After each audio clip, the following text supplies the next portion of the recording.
Evo, prije svega hvala svima koji se priključuju u ovu diskusiju.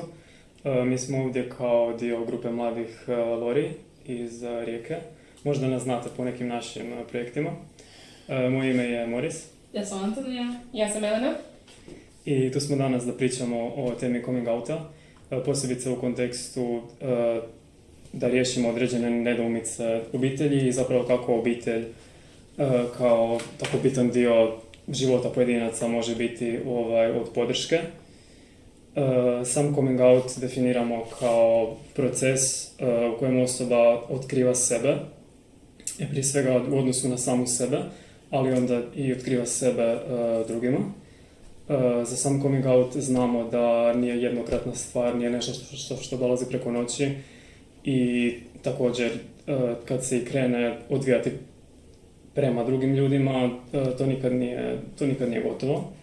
To je proces koji traje cijeli život i zato smatramo da je važno što više pričati o tome, čak i ako mislimo da poznajemo neke osnove, da je uvijek dobro doći, poslušati i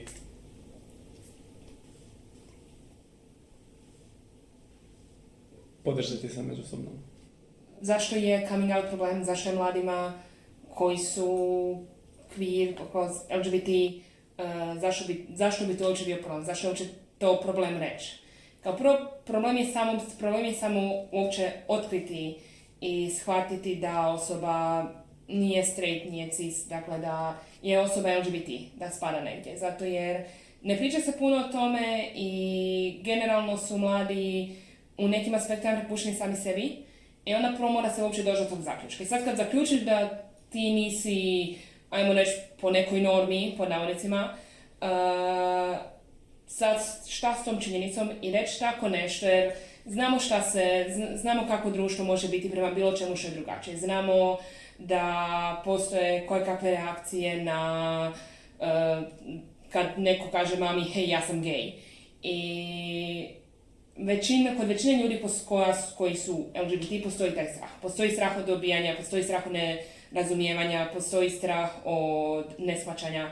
I taj strah je često najveći prema obitelji. Zato jer obitelj je nekakav stup, nekakva stijena u svakom od naših života, pogotovo u mladosti. Dakle, jedno je kasnije u 20-ima, 30-ima, 40-ima, ali pogotovo u mladosti, kada su ljudi još ovisni, djeca realno, ovisni o roditeljima, reći tako neku informaciju zbog čega mogu biti neprihvaćeni, zbog čega mogu biti napadnuti, ne nužno fizički napadnuti, ali zbog čega mogu biti jednostavno odbijeni, ne ti nisi gej, ja znam da moj sin nije gej. Čak i takve stvari mogu biti jako štetne, jako bolne za čuti.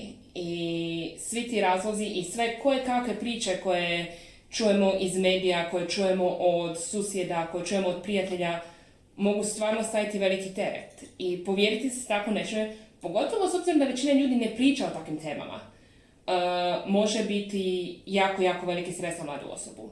Već reći nekome prijatelju, reći nekoj nasumičnoj osobi izraziti da je već veliki problem, a kamoli reći nekome od koga trebaš svu podršku kada ne znaš hoćeš li tu podršku imati. I koliku razinu podrške ćeš imati ako ćeš uopće imati. Što misliš da je najteži dio tog procesa? Mislim da je to bio najteži dio tvog procesa?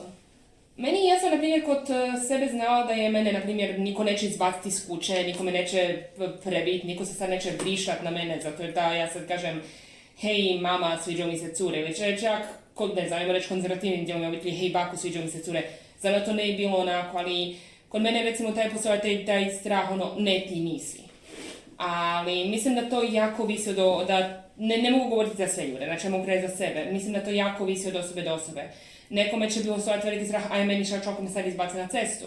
Nekome će postojati strah, ajme meni šta ako sad promijene način na koji me gledaju. Znači ne mora biti čak ni taj strah, ne ti nisi gej, ne ti sad ću te izbaciti na cestu, nego onako šta ako sad, ajme moji roditelji, ja sam jedino dijete u obitelji, na meni je sad da nastavim lozu. Šta će sad moji roditelji reći ako shvate da ja ne znam, nikad ne želim biti sa tipom ako sam žensko, ili sa curom ako sam muško, ili s nikim ako si ja seksualna osoba i takve stvari. Dakle, mislim da je to jako, jako individualno pitanje, ali mislim da je najteži strah je nekako način na koji ćeš to reći i onda uopće doći svojim roditeljima i reći prvo priznat sebi, a onda priznat nekom drugome. I mislim da je često najteži korak reći to i prvoj osobi. A neki ljudi jednostavno žele da je ta prva osoba upravo neko iz obitelji. Jer to je mislim, to je promjena u svakom slučaju i mislim da je to zapravo ono što nas drži taj strah jer smo svjesni da se neke stvari mijenjaju i to je neizbježno, pogotovo u kontekstu toga da to nije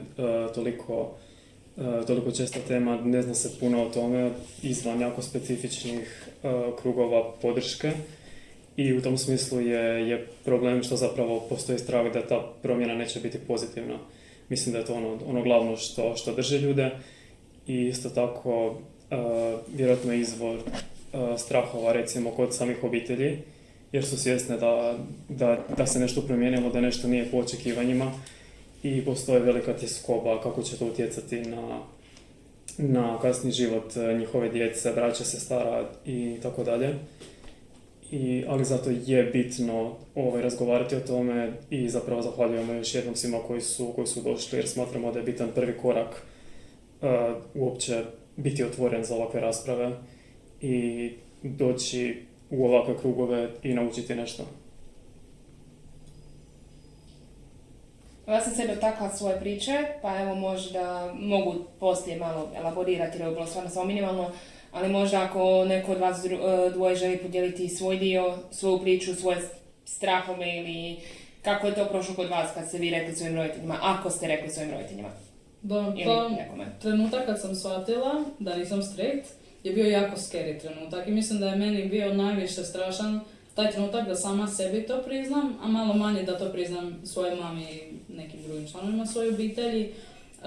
Jer iako nisam odgojena na nekakav homofoban način i nisam odgojena da mrzim ljude koji su drugačiji, svejedno sam okružena tim nekim razmišljanjima da su gej ljudi nisu normalni, oni su čudni, oni su drugačiji i znam kako se društvo ponaša prema LGBTQ osobama i u tom trenutku kad sam shvatila da sam ja možda jedna od njih, mi je to bilo jako strašno, jer ja nisam htjela prolaziti kroz tu stigmu, a i na neki način mi je to bilo internalizirano, joj, to znači da ja nisam normalno, nešto nije u redu sa mnom i to je zapravo bilo dosta strašno, ali hvala Bogu, tad je već bio internet around i na internetu nekako, kako sam čitala kroz neke forume, gledala YouTube video, sam zapravo vidjela da to uopće nije tako grozno i da zapravo ima jako puno ljudi koji su baš accepting i da je to zapravo jako lijep community u kojem ima jako puno podrške. I drago mi je što evo i u gradu kao Rijeci imamo ovakav community, udruga Lori i sve ostale udruge. Stoga mislim da je bitno da se zajedno spojimo i da komuniciramo s ljudima koji su slični nama. Moja coming out priča nije tako zanimljiva. Zapravo ono što se dogodilo je da mi je majka rekla da je to samo faza, za što sam ja znala da nije, ali nakon toga smo zajedno otišli na Osijek Pride, tako da to je jedan lijepo uspomena. Pa da, ne znam, s moje strane mogu reći, mislim da je kod mene najbitniji faktor da, pa mislim neovisno zapravo o tome nekako gdje sam dolazio, čak recimo i kasnije na fakultetu i slično, to nisu bilo okruženja koje su bilo otvoreno negativna, nisu se koristile, ne znam, određene fraze, određene riječi koje bi me odbile od toga da se otvaram ljudima. I mislim da to ono što je užasno bitno, da ljudi često nisu ni svjesni zapravo koliko par riječi u tim situacijama može nekoga kompletno otvoriti ili zatvoriti od tebe. Tako da s moje strane je u tom smislu bilo dosta dobro. Mislim da je omogućilo jako, jako lijepe, jako prirodne interakcije sa ljudima. Nije bilo toliko strašno i to je zapravo ono čemu zapravo i stremimo, jer coming out nije nešto što bi se trebalo događati u principu. To je nešto što je zapravo simptom toga da postoji neka barijera u komunikaciji koja ne bi trebala postojati.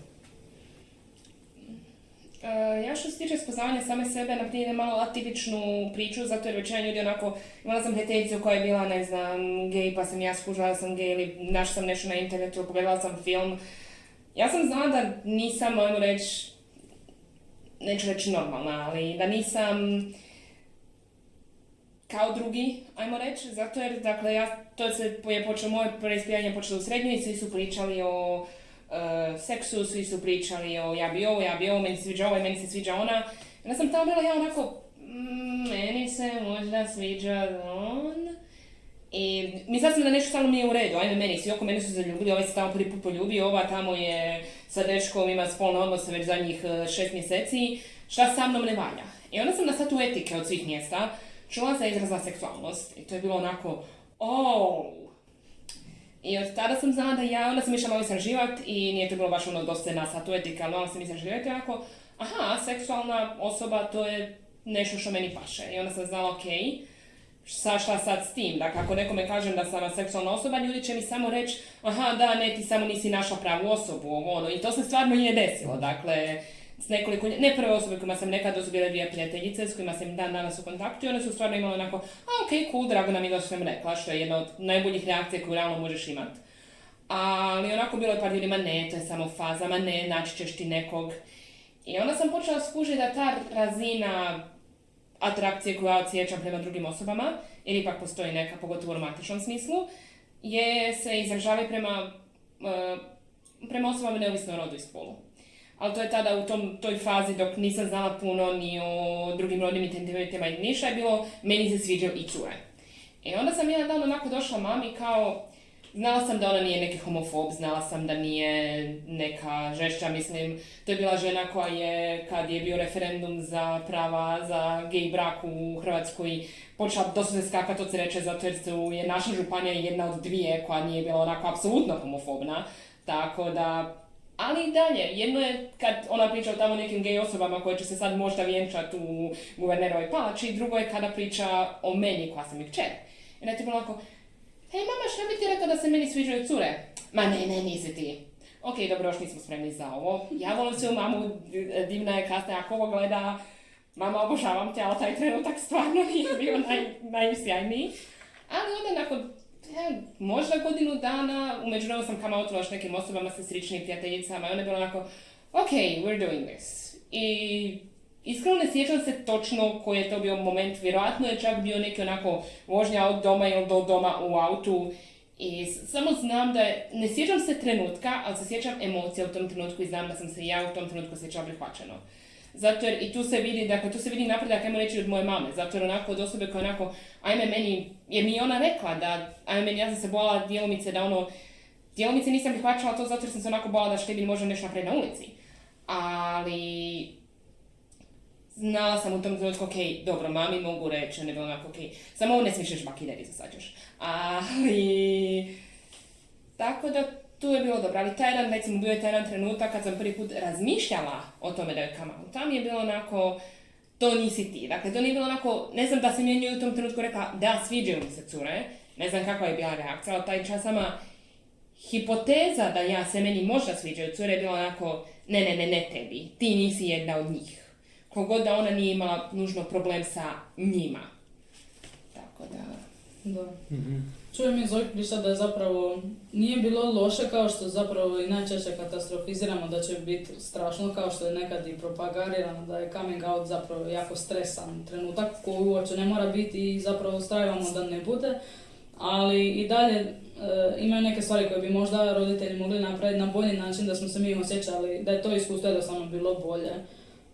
Da li ima nešto, sad kad gledate unazad, što biste htjeli da je možda roditelj na neki drugi način rekao, recimo tvoja mama da je nije rekla ne to nisi ti, nego da je možda samo otvoreno slušala ono što ju pitaš. Da, mislim da bi u tom trenutku, na primjer, kod mene bilo onako, ne bi mi smetalo, na primjer, da bi to bila u tom trenutku najbolja reakcija, jer to je nešto što sam onako htjela dobiti u tom trenutku. Tako da, to je nešto što danas kad, recimo, poznajem nove ljude, onako, možda će ova osoba biti neko i nešto u mom životu, onda bacim udicu, zato jer mi se uopće ne da ulagati emocionalnu energiju u nekakav bilo kakav odnos, već i od poslovnog, ako mi je neko kolega, na primjer, ako znam da neću biti prihvaćena. Onda je to onako, da, imaš li dečka? I onako, ne, nemam ni dečka ni curu. Aha, i onda ti me bacim udicu da mi se sviđaju i dečki, cura, odnosno da nisam straight, ajmo reći. I onda tu onako, ajmo reći, očekujem da onako nekako, aha, da, okej, meni to uopće ne smeta. Okej, dobro, ako ti ne smeta, onda možemo biti si dobri. Tako da, ajmo reći da je to bilo moje bacanje udice i nije se ništa ulovilo. Tu da je mama bila onako, okej, dobro, ne smeta mi, ili je bilo onako, a zašto me uopće to pitaš? Jer mi to isto, to bi onako takav razgovor, zašto to pitaš? Umjesto onako odmah, ne, nisi to ti. Opet, obožavam svoju mamu, znači, stvarno divna žena. Zapravo, želiš reći da bi voljela da nije to zaključila umjesto tebe, nego da je poslušala zapravo tebe i ono što ti imaš za reći. Da. I mislim da je to isto bitno, znate da to je jednostavno proizvod društva u kojem jesmo, malo je izlizana fraza, ali tako je. Tako da nije to nešto zbog čega bi se možda nužno pojedinci trebali osjećati krivo. To je jednostavno samo daje razlog da radimo na tome, jer pokazuje zapravo koliko barijera postoji u našim odnosima kojih možda nismo ni svjesni dok se ne dogode. Koje biste savjete dali roditeljima koji ima dijete kao Malta? Što mi zapravo očekujemo od naših roditelja kada ih prezentiramo s ovako iznenadnim informacijama? Što želimo od njih? Da nas saslušaju, da nas pitaju, da nam pruže? Na koji način da nam oni pruže podršku?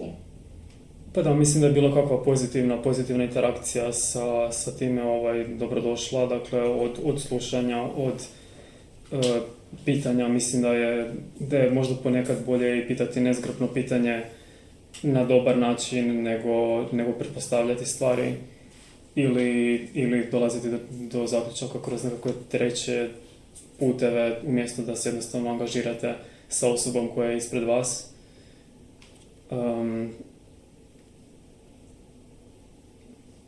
Osim toga, naravno, to je i proces u kojem se niko ne bi trebao osjećati izolirano, kako od strane osobe koja se autuje nekom, tako i od strane obitelji. I zato isto tako smatramo koliko je bitno fokusirati se na sustave podrške koje postoje vani, a postoje. I upravo smo tu i da pričamo o nekim od njih, baš da adresiramo te neizvjesnosti koje su tu i koje su stvarne i radi kojih niko nije kriv, ali trebamo naći načina da ih raščistimo.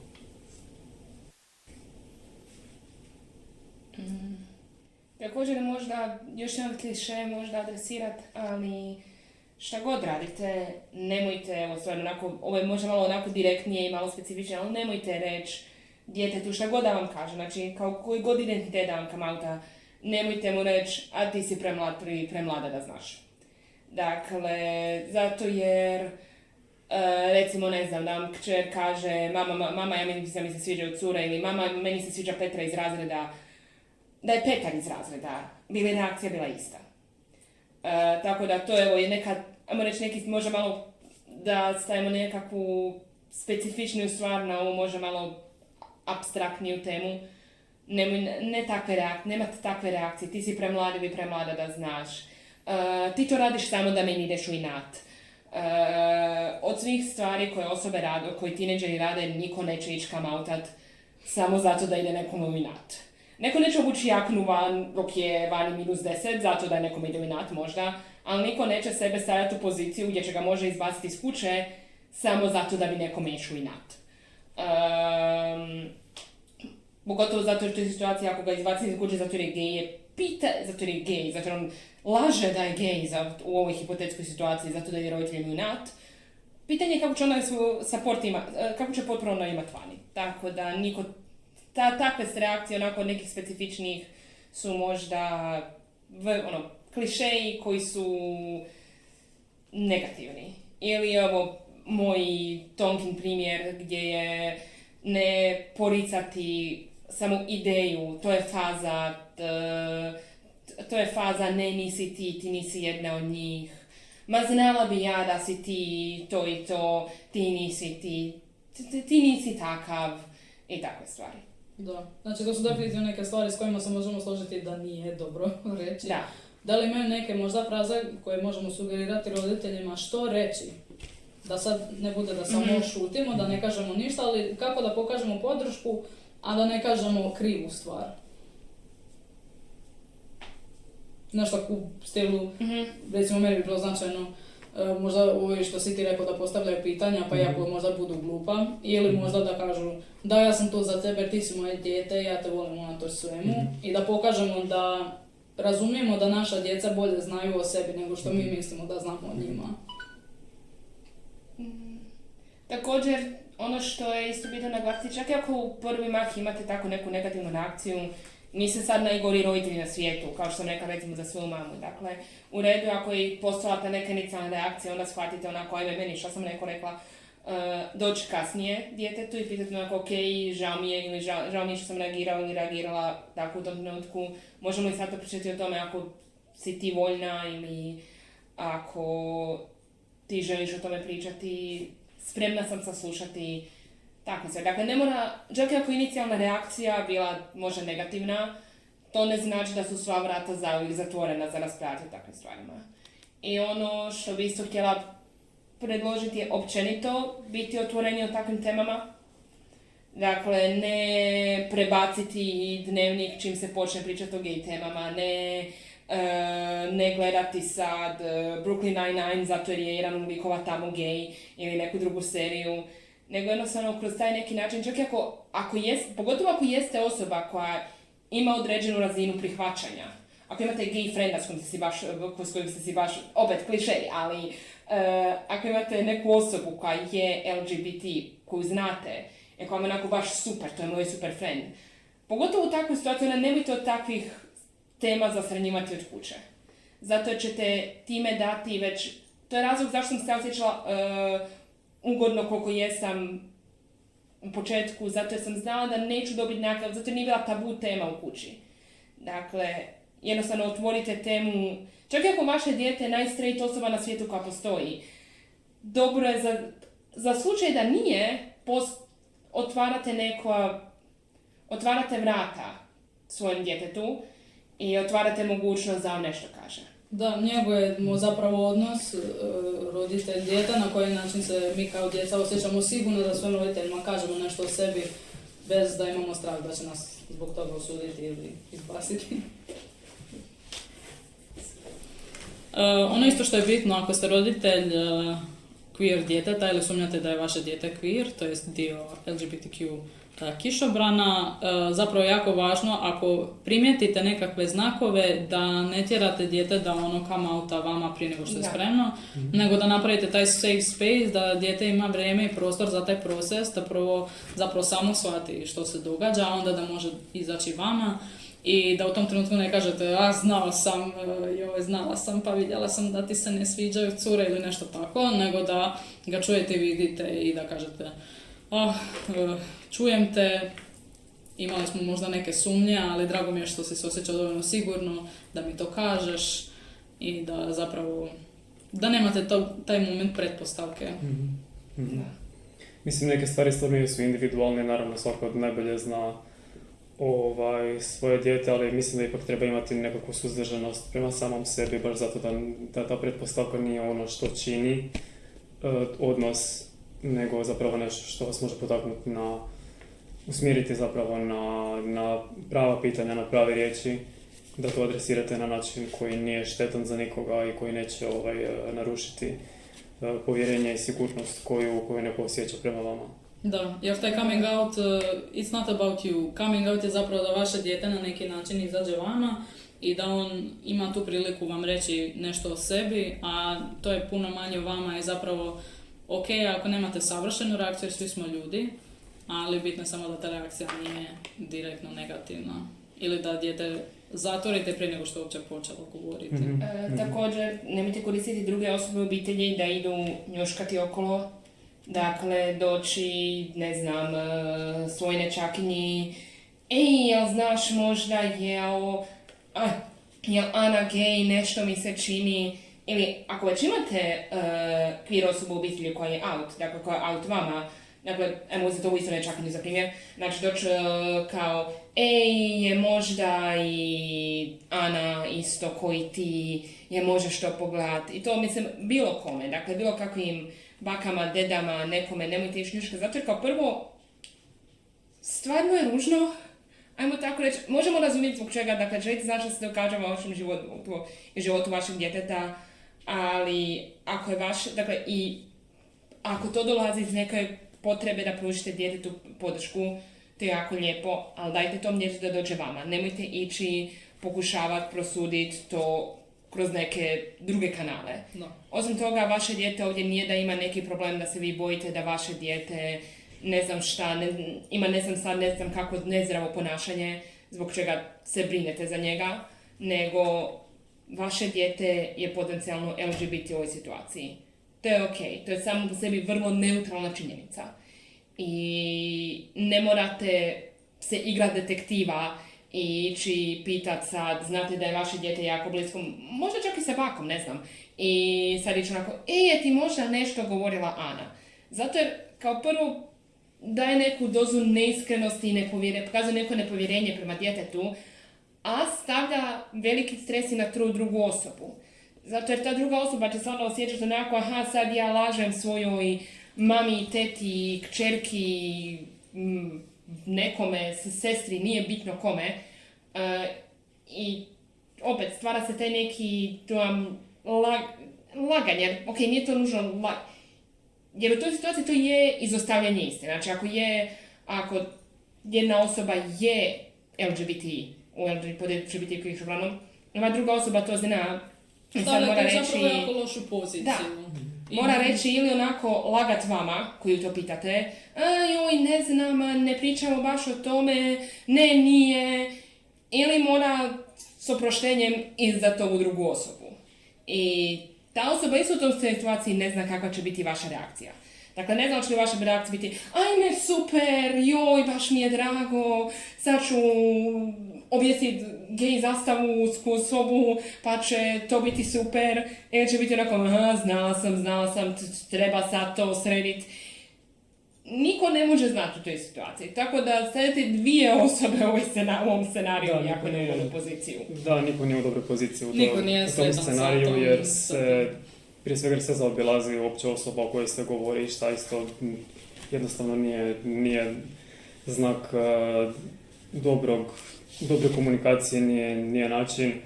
I kao drugo stvara se stvarno toliko pritiska unutar tako neke skupine ljudi koje se apsolutno može izbjeći.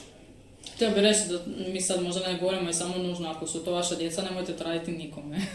Ako su to vaši ljudi sa posla, netko iz nekakve grupe ljudi s kojima se družite, ako sumnjate da je bilo tko queer na bilo kakav način, to nije način na koji trebate to provjeriti, nego jednostavno trebate ili pustiti da vam to osoba tak kaže, ali samo ne propitkivati oko. Da. S druge strane, s druge strane kad pričamo o tim strahovima i tim problemima i da li je to nešto oko čega treba brinuti, svjesni smo da ima briga, prvenstveno vezano za okolinu. I u tom smislu to apsolutno razumijemo, to je nešto što je stvarno, to nije vaša paranoja, to nije nešto što je krivo pretpostaviti, ali treba naći načina da se ti strahovi adresiraju kroz... Da, legitimno imati te strahove, ali to može isto biti nešto što vi možete svom djetetu reći. Ne znam, ako ste možda loše reagirali, oprosti što sam krivo reagirala, ja samo imam strah da će tebi netko sad, ne znam, u školi zezati ili da se neće htjeti družiti s tobom, ali to je onda nešto što može biti i značajan razgovor između vas i vašeg djeteta. Da zapravo isto na neki način gradite vaš odnos i zajedno rješavate taj problem, što je zapravo jako lijep dio roditeljstva. Da zajedno sa djetetom nađete neko rješenje na koji način ćete se suočiti s tim izazovnim situacijama. A osim toga, drugu djecu zlostavljaju, neovisno o tome da li su queer ili ne, mislim taj bullying u školi je jako česta pojava, tako da je šansa da čak i da on dijete nije kvir, da bi svejedno bilo bulijano.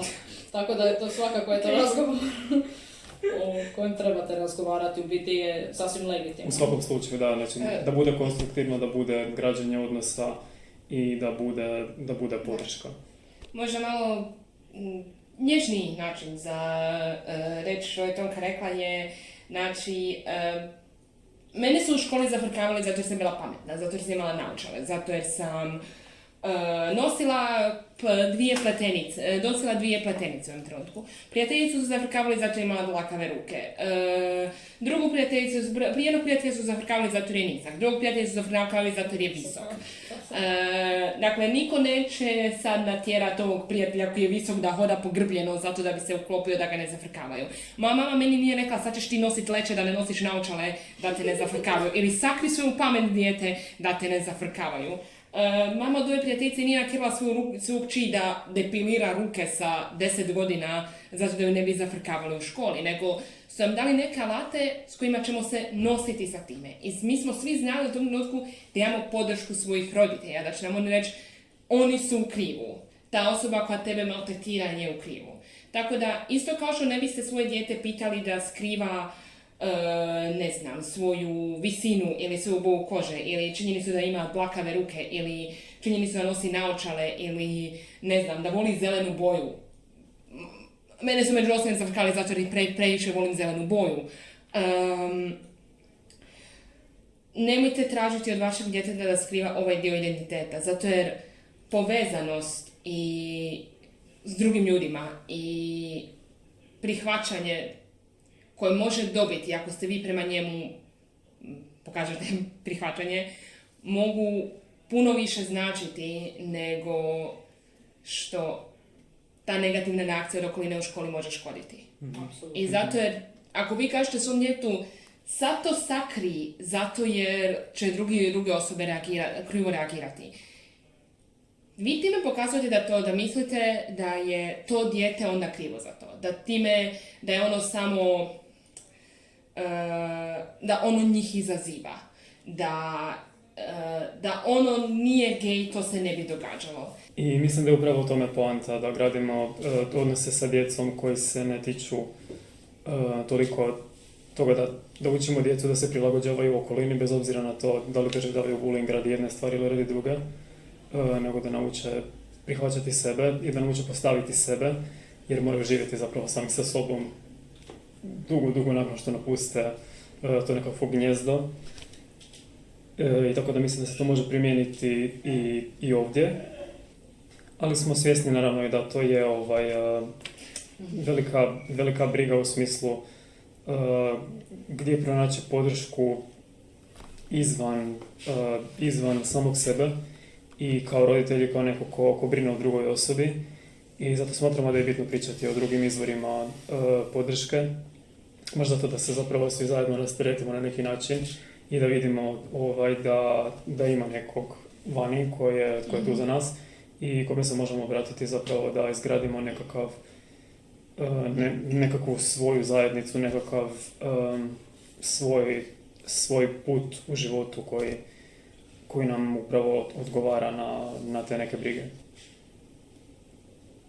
Da, ono što je također bitno shvatiti je da je većini LGBT osoba je to ovo veliki dio njihovog identiteta. Dakle, to nije ono da je to jedini dio. Mislim, velika većina ljudi će se stvarno složiti da je to stvarno samo jedan aspekt njih kao osobe, ali jedan prilično bitan aspekt njih kao osobe. Tako da nije nešto se možete tako sakriti. Niti je nešto što bi se trebalo, pokušavati sakriti zato jer će okolina na to može negativno reagirati. Jako je loša stvar da će okolina tako reagirati. Jako je razumljivo da ako ste prošli tjedan pročitali kako su nekoga, se nešto dogodilo, ne moram ići u specifično, ali se nešto loše dogodilo nekome koji je LGBT, odnosno dio LGBT zajednice, i sada vama baš dijete kaže da je isto dio LGBT zajednice.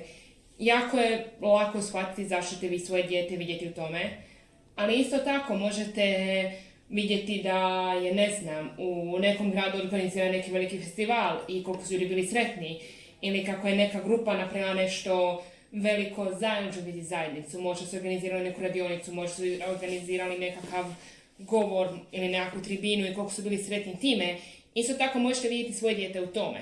I ono što je bitno je da vi budete to što će tom djetetu u tom trenutku pružiti radost.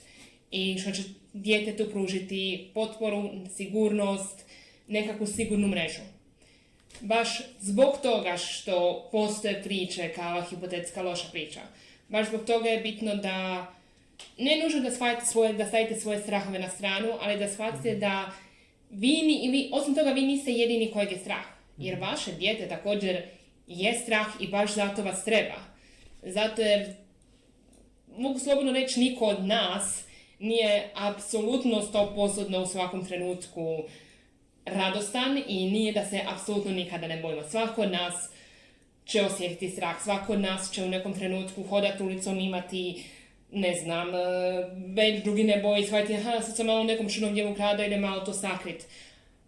Ali to nije razlog za u potpunosti ne prihvatiti takve identiteti i baš zbog toga svi mi, mlade LGBT osobe, svaka mlada LGBT osoba treba što je moguće veću potporu.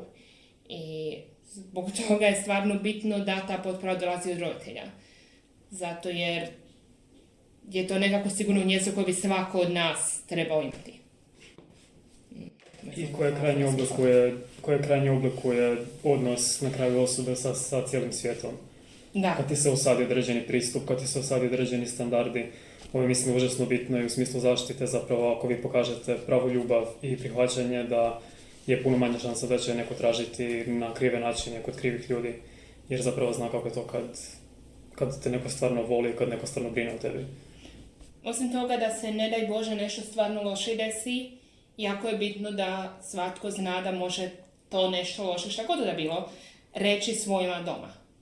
Mislim, reći nekome, ali među ostalim reći svojima doma, pogotovo ako pričamo o ljudima koji još uvijek žive s roditeljima. Ok, da, mladi 25 plus se polako već generalno počnu razmišljati o nekakvoj selidbi, sele se iz roditeljskih domova često, ali pogotovo ako pričamo o djeci koja su maloljetna, koja ovise o svojim roditeljima, jako je bitno da ako se nešto loše djeci, ako ga stvarno maltretiraju u školi, ako ga stvarno napadnu na ulici, da može doći doma i reći, hej mama, tata, meni se dogodilo to i to. I da će dobiti podršku, a ne da će dobiti, a šta se ističeš. Zato jer tek će postati gore ako te podrške nema od strane roditelja, jer se tek onda dijete ne osjeća sigurno, počne se plaći u sebe, počne se skrivat i potencijalno će samo od sebe napraviti još veću metu. I da, mislim da je upravo to osnaživanje na kraju i poanta, jer koliko vidimo, koliko znamo iz nekako iz svog rada i sa ljudima s kojima smo se uspjeli okružiti, mislim da postoji nekakav momentum i recimo u obrazovnim ustanovama, u školama, u medicinskom sustavu postoje ljudi koji jesu otvoreni za razna pitanja, za razne perspektive i kojima se možemo moći obratiti, ali prva stvar je da zapravo osvijestimo to da možemo naći podršku izvan sebe, izvan nekako svog kruga i da napravimo taj prvi korak koji može biti strašan, ali da napravimo taj korak da pristupimo nekom i da možda nađemo neko rješenje.